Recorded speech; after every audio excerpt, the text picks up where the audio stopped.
Bansang Japan, mga sangkay, talagang pinanggigigilan ngayon itong China at ngayon mayroon po silang aksyon na talagang magagalit itong mga Chinese.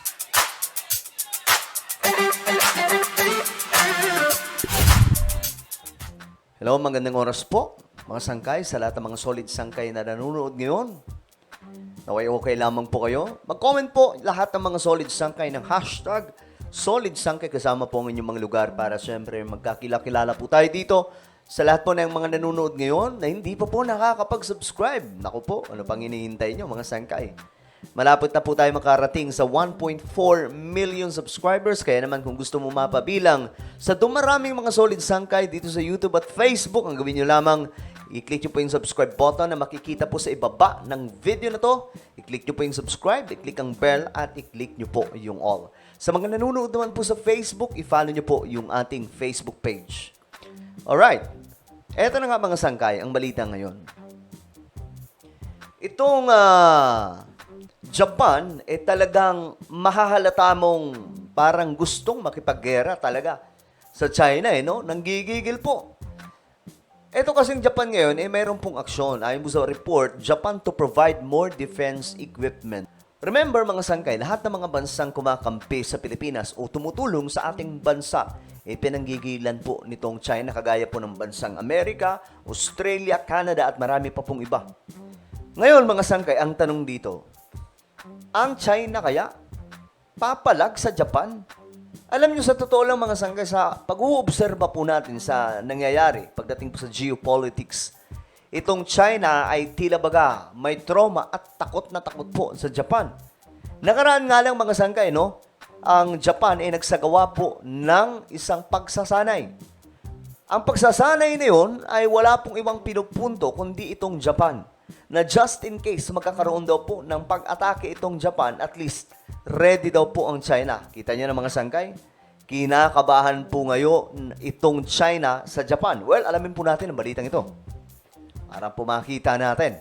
Japan has announced it will provide additional defense equipment to the Philippine Navy through its new cooperation framework. Ayan Japan magpo-provide daw po ng mas maraming defense equipment sa Pilipinas. So bakit ito ginagawa ng Japan?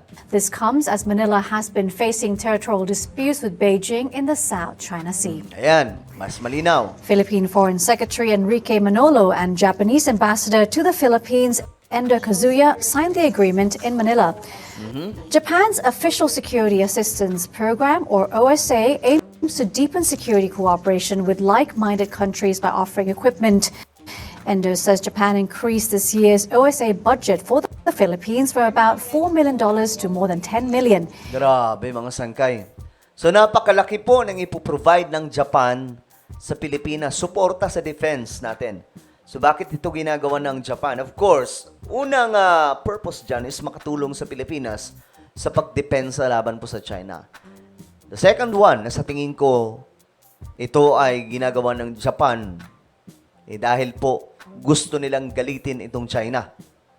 Na parang sinasabi po nila, hey, China, papalag ba kayo sa amin? Parang ganun pong ginagawa ng Japan Alam po natin sa kasaysayan ng buong mundo, mga sangkay, diba? Ang Japan po ang isa sa nagpahirap sa China. Lalong-lalo na po noong World War II. Kaya naman mga sangkay, itong Japan at China ay talagang nagsasalpukan ngayon. At itong China, natatakot po sa Japan. He says the assistance package includes coastal radar systems and reconnaissance devices. We sincerely hope that the provision of these items will be of great use for our friends facing strategic challenges. Grabe, no, mga sangkay? Makikita po natin dito na ang Japan ay talagang heart-to-heart na nakikipag-ugnayan sa Pilipinas. So ito po yung wala ang China, mga sangkay, na gigil nga po dito yung China. Wala. Instead kasi na makipagkaibigan yung China sa Pilipinas, ang ginagawa po nila, pinapasok po nila yung West Philippine Sea. So, paano natin tatawagin kaibigan ng isang bansa na nangihimasok sa ating teritoryo? Unlike itong Japan, mga sangkay.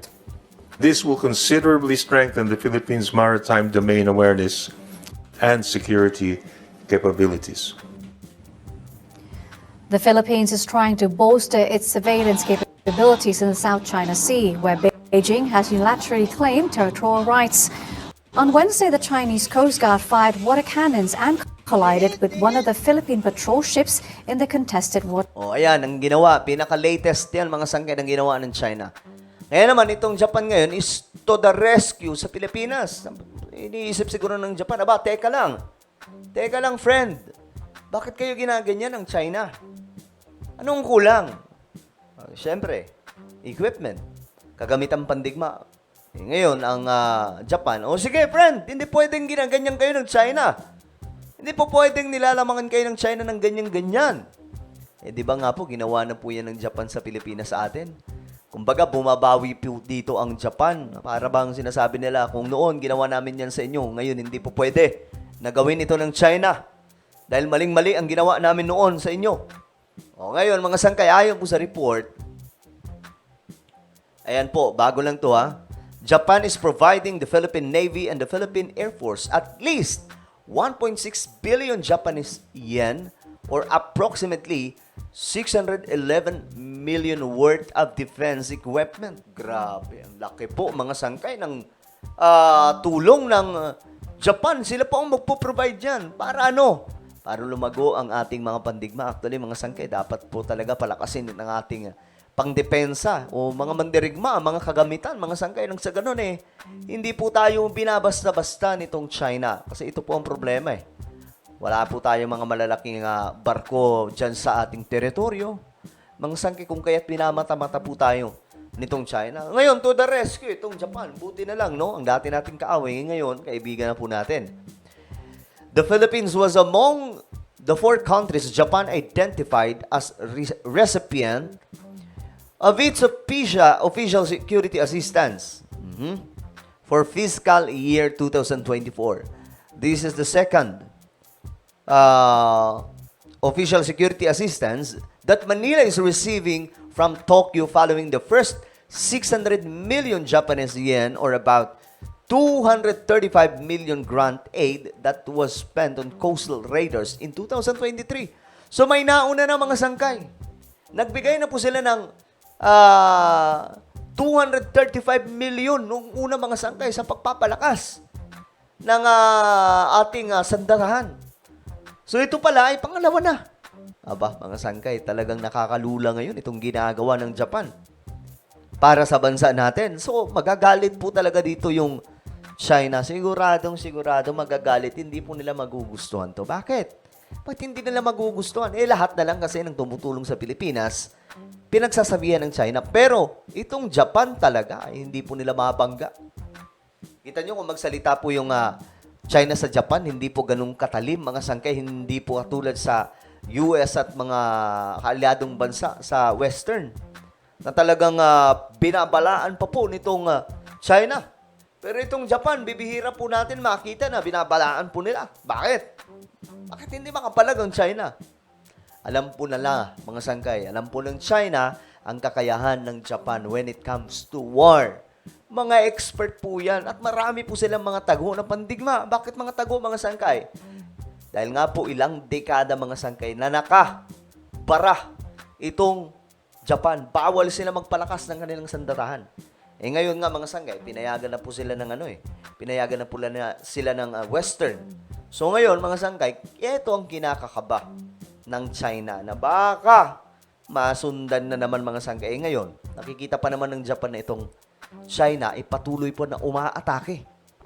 Sa maraming mga bansa, no, patuloy po silang bumabanat, mga sangkay, ng aapi. Lalong-lalo na po sa Taiwan at Pilipinas. Kaya itong Japan to the rescue sa mga bansa na kung saan dinedeado nitong China. Kasi ano ba naman ang laban?